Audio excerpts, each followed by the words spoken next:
Hello guys, welcome back to my channel. आज की video बहुत इंटरेस्टिंग होने वाली है क्योंकि आज वीडियो में आपको बताऊंगी कि मास्टरबेशन पे जो नई साइंटिफिक रिसर्च हुई है वो क्या कहती हैं। और ये जो रिसर्च है ये ऐसा नहीं सिर्फ और सिर्फ मेल्स पे हुई है, ये रिसर्च मेल पे एज वेल एज फीमेल्स पे भी हुई है। क्योंकि मास्टरबेशन जो टर्म है इसका बिल्कुल मतलब ये नहीं कि सिर्फ और सिर्फ ये टर्म पुरुषों के लिए इस्तेमाल किया जाएगा। मास्टरबेशन टर्म पुरुषों के लिए भी इस्तेमाल कर सकते हैं और फीमेल्स के लिए भी इस्तेमाल कर सकते हैं। तो हम जानेंगे आज की वीडियो पे कि मास्टरबेशन पे नई रिसर्च क्या कहती है। तो समझते हैं। सबसे पहले आपको पता होगा कैंसर के बारे में। प्रोस्टेट कैंसर ये पुरुषों में होने वाला सबसे आम कैंसर है और अगर देखा जाए तो हर 8 में से एक पुरुष को प्रोस्टेट कैंसर होने की संभावना होती है। और ये जो रिसर्च ऐसा नहीं कि सिर्फ और सिर्फ भारत में हुआ है, ये वर्ल्ड वाइड रिसर्च है। हम जानते हैं कि मास्टरबेशन का प्रोस्टेट कैंसर पे क्या प्रभाव पड़ता है। अब देखो यहाँ पे लिखा हुआ है कुछ बड़े शोध जैसे कि हार्वर्ड और यूरोपियन न्यूरोलॉजी के अध्ययन में पाया गया है कि जिन पुरुषों में इजैकुलेशन यानी कि वीर्यपात ज्यादा बार होता है उनमें प्रोस्टेट कैंसर का जो जोखिम होता है वो कम होता है। यानी कि ऐसे पुरुष जो कि बहुत बार इजैकुलेट करते हैं, इजैकुलेशन के चांस जिनमें इजैकुलेशन की जो फ्रीक्वेंसी होती है वो ज्यादा होती है, उनमें प्रोस्टेट कैंसर की संभावना कम होती है। अब आपके मन में सवाल आएगा कि कितनी बार इजैकुलेशन होना चाहिए। तो उस स्टडी के अनुसार, उस रिसर्च के अनुसार ये कहा गया कि एक अध्ययन में पाया गया कि एक महीने में 21 बार इजैकुलेशन करने वाले पुरुषों में जोखिम लगभग 19 से 22% कम था एज कंपेयर टू उन पुरुषों में जो महीने में सिर्फ और सिर्फ 4 से 7 बार इजैकुलेट करते थे, 4 से 7 बार वीर्यपात करते थे।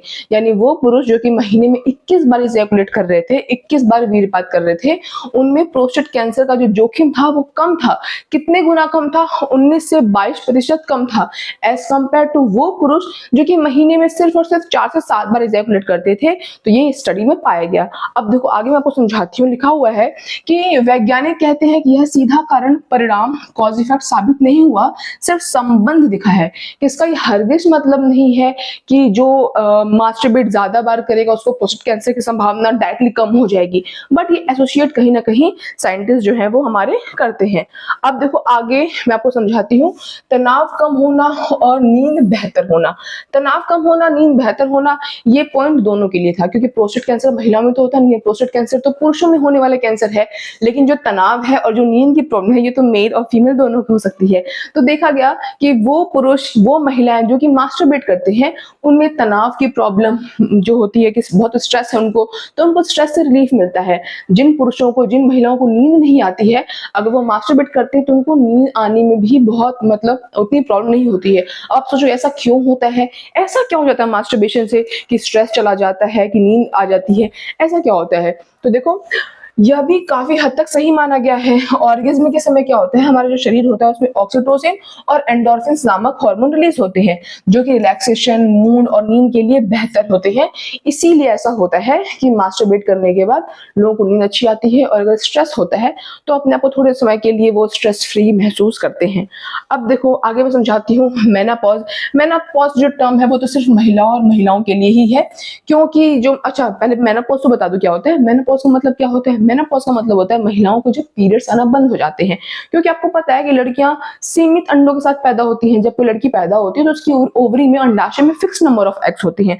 अब जब फिक्स नंबर ऑफ एग हैं तो वो खत्म हो जाएंगे ना एक दिन, क्योंकि स्पर्म तो खत्म होते नहीं, स्पर्म तो आजीवन बनते रहते हैं, बट अंडे खत्म हो जाते हैं। तो जब अंडे खत्म हो जाते हैं तो पीरियड्स आना बंद हो जाते हैं, और जब पीरियड्स आना बंद हो जाते हैं तो उस स्थिति को हम मेनोपॉज कहते हैं। और जब मेनोपॉज आता है तो आप ये मत सोचो कि अच्छा ठीक ही तो है, कोई बात नहीं, पीरियड्स में कितनी प्रॉब्लम है, अच्छा ही हुआ, खत्म हो गया, अब लाइफ नॉर्मल जाती है। ऐसा बिल्कुल भी नहीं होता।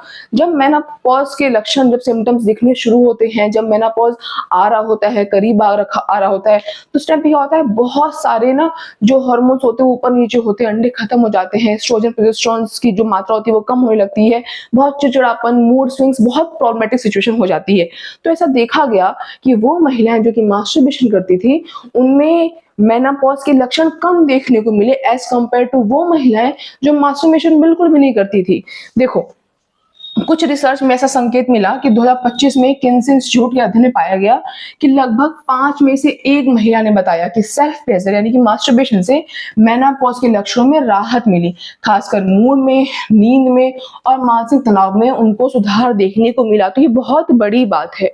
ठीक है, अब देखो आगे मैं आपको समझाती हूँ। नेक्स्ट पॉइंट, भावनात्मक स्वास्थ्य। भावनात्मक स्वास्थ्य का मतलब ये तो डॉक्टर भी अप्रूव करते हैं या मेडिकल विशेषज्ञ भी मानते हैं, जो पहले की चीजें हैं वो भी साइंटिस्ट मानते हैं, वो भी डॉक्टर्स मानते हैं।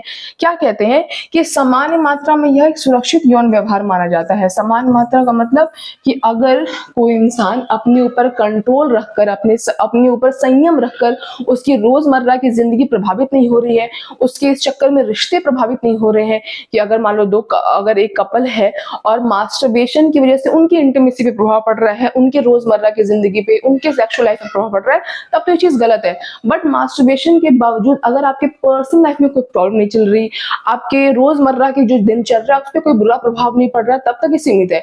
बट जब ये लत बन जाती है तब ये आपके लिए प्रॉब्लमेटिक सिचुएशन बन जाती है, क्योंकि आप सबको पता है कि किसी भी चीज की लत अच्छी नहीं होती है, तो मास्टरबेशन की लत कैसे अच्छी हो सकती है।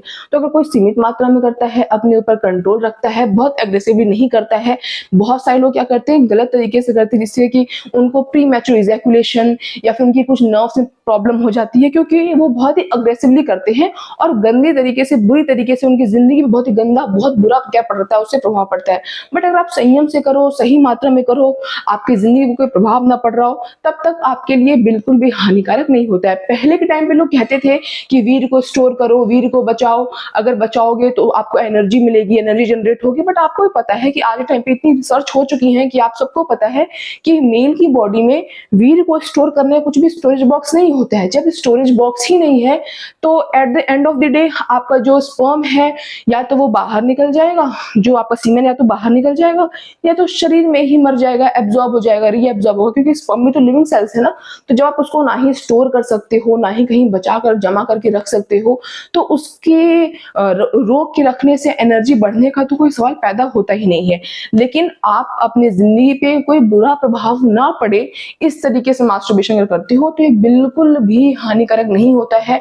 जो लोग कहते हैं कि आंखों की रोशनी चली जाएगी, बुढ़ापा आ जाएगा, ये वो तमाम तरह की जो बातें होती, सारी मिथ्स होते हैं। इन पे बिल्कुल भी भरोसा नहीं करना चाहिए। हमको रिसर्च पे, साइंस पे क्या करना चाहिए, भरोसा करना चाहिए। तो संयम में करो, अपने ऊपर कंट्रोल रखो और किसी भी गलत जानकारी की चपेट में ना हो। तो आज की इस वीडियो कैसी लगी मुझे कमेंट में बताना, और नेक्स्ट टॉपिक किस पे चाहिए वो भी आप मुझे सजेस्ट कर सकते हो कमेंट बॉक्स में। तो वीडियो अच्छी लगी हो तो like share subscribe. That's all, bye guys.